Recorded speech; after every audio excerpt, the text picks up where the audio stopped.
Somos el equipo número 6 de la materia de Teoría y Metodología de las Ciencias de la Educación.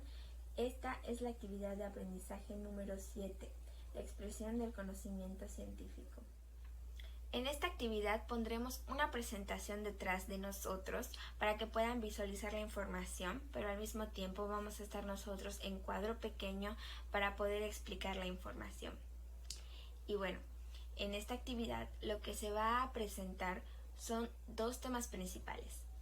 El primero es la expresión del conocimiento científico, el cual se expresa a través de 8 elementos, los cuales ayudan de diferente manera a la expresión de este. Estos son la teoría, los hechos, las clasificaciones y generalización, las reglas y principios, los supuestos y postulados, las leyes, los tipos y tipologías, y finalmente los modelos. De todos estos elementos conoceremos no solo las definiciones, sino las consideraciones sobre las funciones de ellos como expresión de conocimiento científico. El segundo tema que abordaremos es plagio y ética de la investigación científica. A pesar de que se trata de una práctica que ha existido a lo largo de toda la historia, hoy en día ocurren ciertas condiciones y normas que hacen que el plagio sea un problema especialmente grave. En una encuesta realizada en México a un grupo de académicos y científicos se determinó que el plagio está entre los 3 problemas éticos que se perciben como más frecuentes o habituales en la comunidad científica. Y bueno, esta exposición sobre el tema se va a dividir en 8 partes. La primera parte es la ética de la investigación científica. La segunda, la etimología y significado de la voz plagio. La número 3 es qué no es necesario para que se constituya un plagio. La número 4, ilicitud moral del plagio. La 5, principio de presunción de autoría y derecho de cita. La número 6, algunas formas especiales de plagio. La número 7, medida contra el plagio. Y la 8, que vamos a abarcar algo más positivo para la audiencia, es algunos consejos para una buena conducta científica. Todo esto se va a realizar con el fin de teorizar sobre la materia para tener claridad acerca de los principios que la rigen. Antes de adentrarnos en las formas de expresión del conocimiento científico, recordemos en qué consiste. El conocimiento científico es una de las formas que tienen los seres humanos para otorgarle significado con sentido a la realidad. Es el resultado de observar, descubrir y explicar que nos lleva a predecir y sistematizar la realidad. Se apoya en el método científico y la investigación. El conocimiento científico tiene una forma propia y peculiar de expresarse. No todas tienen la misma importancia, pero todas ayudan de diferente manera. A continuación explicaremos las formas del conocimiento científico. La teoría debe ser capaz de sistematizar la realidad como resultado de aplicar un método a cierto conjunto de problemas, procesos, experiencias, definidos en tiempo y espacio. Esto significa explicar con base en el pasado un proceso con el fin de predecir el futuro.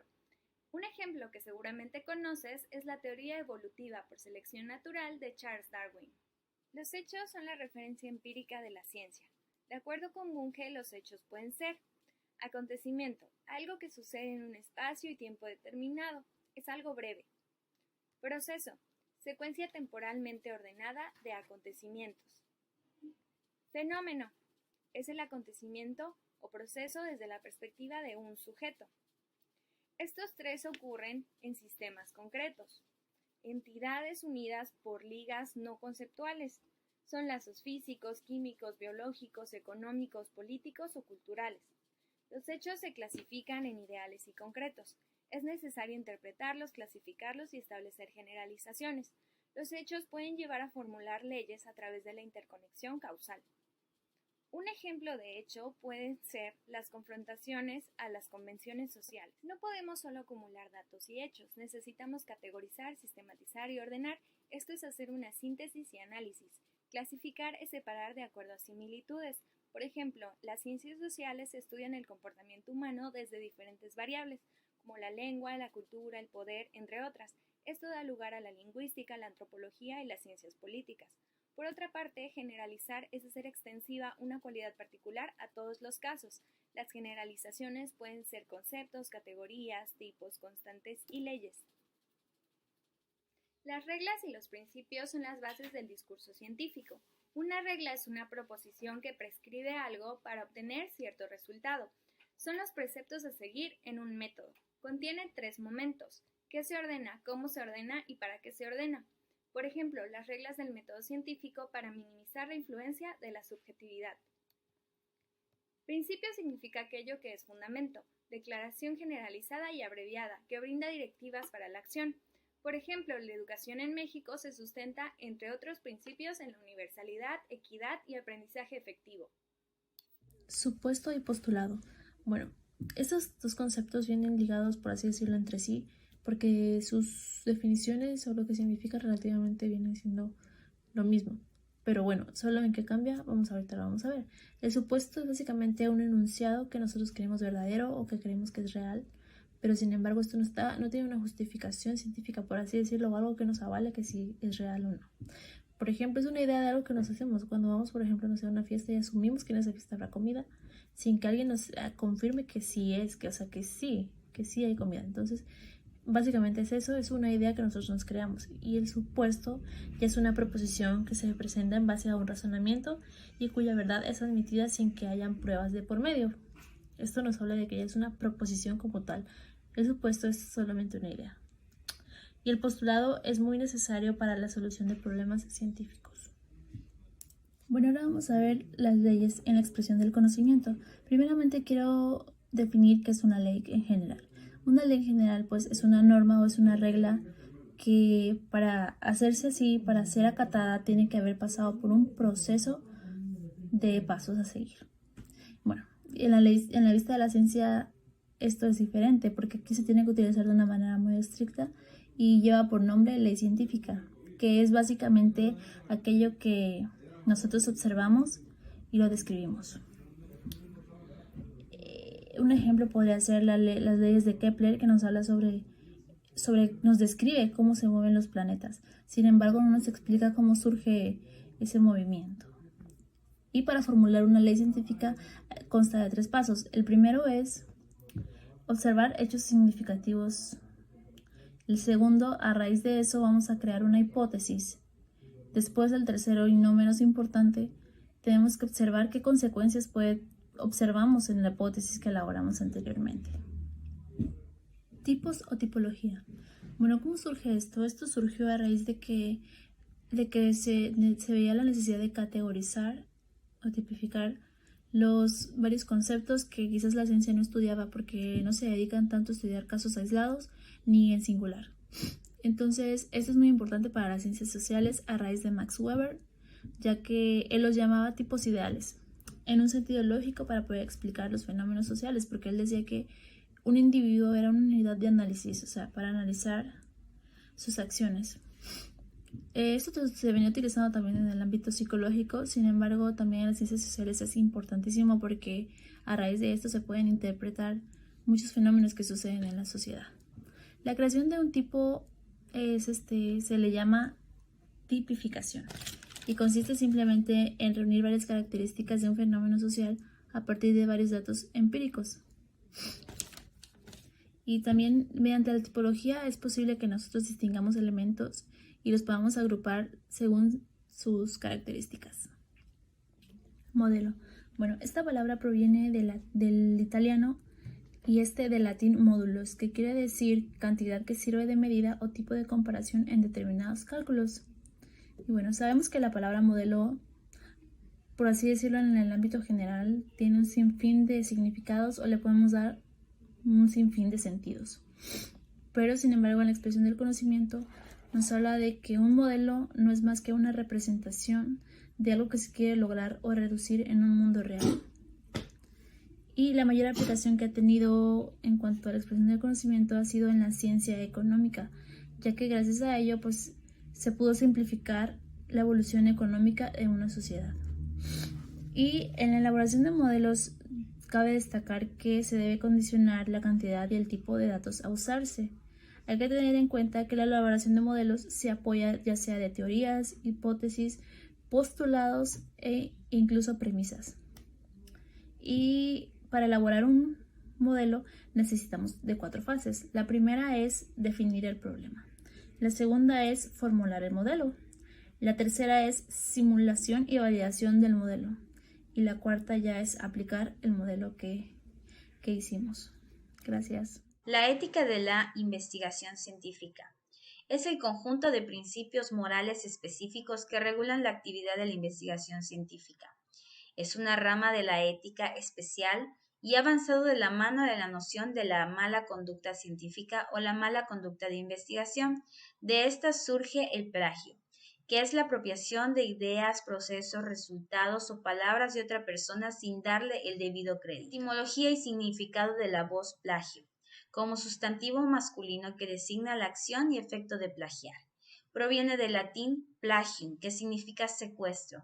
En la antigua Roma, plagiar consistía en comprar un hombre libre sabiendo que lo era y reteniéndolo en servidumbre, o utilizar un esclavo ajeno como si fuera propio. La persona que los compraba se llamaba plagiario. El plagio suele definir haciéndose referencia a la intención fraudulenta para que quien cometa el plagio. No es estrictamente necesario que el plagiario obre intencionalmente. Este puede cometerse intencional o por negligencia, con dolo o con culpa, originales y apropiándose de la idea de otro. El plagio puede recaer sobre obras públicas o obras inéditas.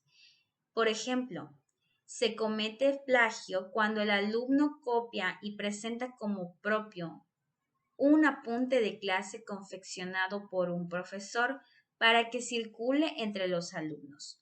Tampoco es necesario que la obra del plagiario esté publicada, como lo mencioné anteriormente.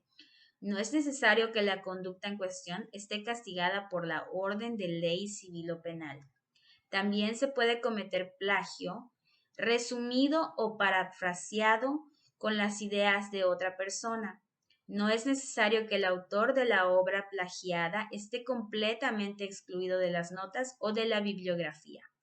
Para que se cometa plagio, no es necesario que el plagiario actúe sin el consentimiento del plagiado. Cabe también el plagio consentido. Ilicitud moral del plagio.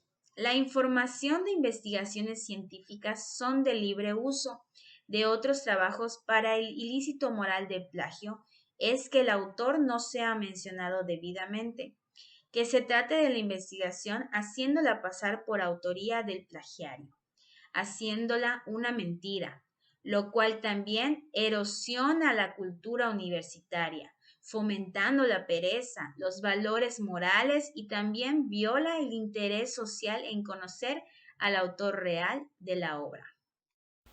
Principio de presunción de autoría y derecho de cita.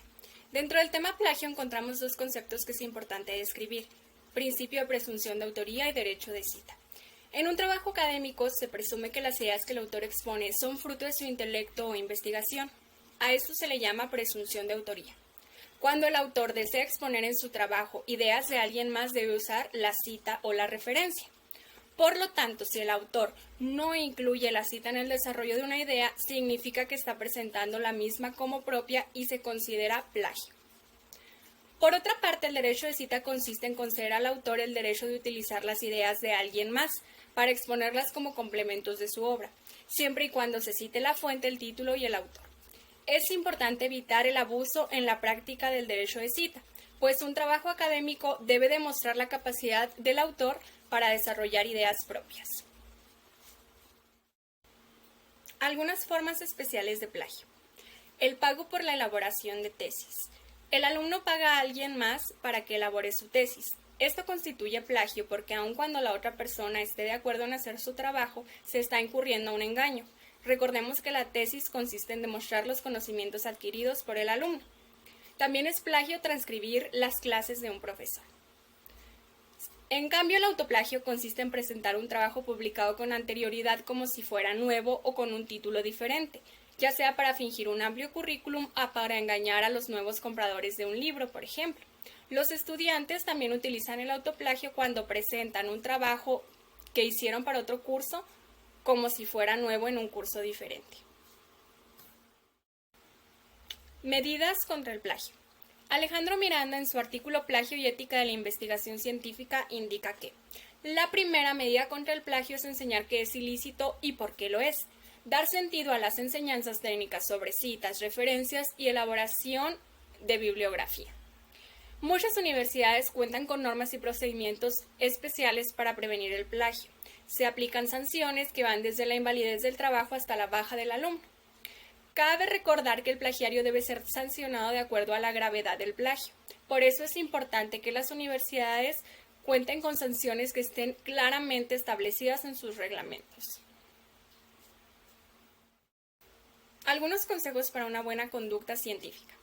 Retomando el artículo Plagio y ética de la investigación científica de Alejandro Miranda, a continuación resumo algunos de sus consejos para una buena conducta científica en el investigador. El buen investigador debe identificar y dar crédito a las ideas recogidas de otros autores, incluso si son ideas verbales.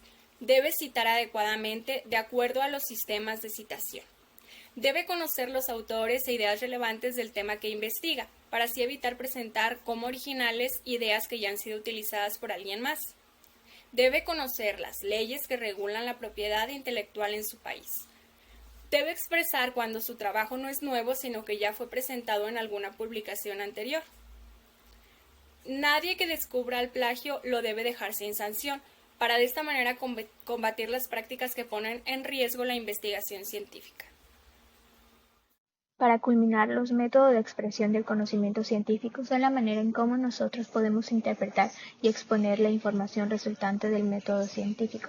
Si bien estos métodos son teoría, que toda ciencia está formada por teorías, hechos, que es la materia prima, lo dado en el entorno, clasificación o generalización, que se basa en analizar y sintetizar las observaciones, las reglas y principios que constituyen los fundamentos o bases del razonamiento o discurso científico, supuestos y postulados que la ciencia lo usa para afirmar los supuestos ya existentes y nunca los justifica, las leyes, o en este caso la ley científica, que afirma situaciones, cosas, fenómenos científicamente comprobados, los tipos, que se usa como sistema de clasificación, simplificación y reducción de datos, y por último los modelos, que es una abstracción de la realidad que sirve para examinar la relación entre factores. Adicionalmente, durante todo el proceso, algo que cobra mucha importancia es el derecho de autor, que con él, a través de las diferentes normas con las que se cuenta, como el formato APA, resulta ser una de las metodologías más utilizadas en las ciencias sociales para citar y referenciar un documento.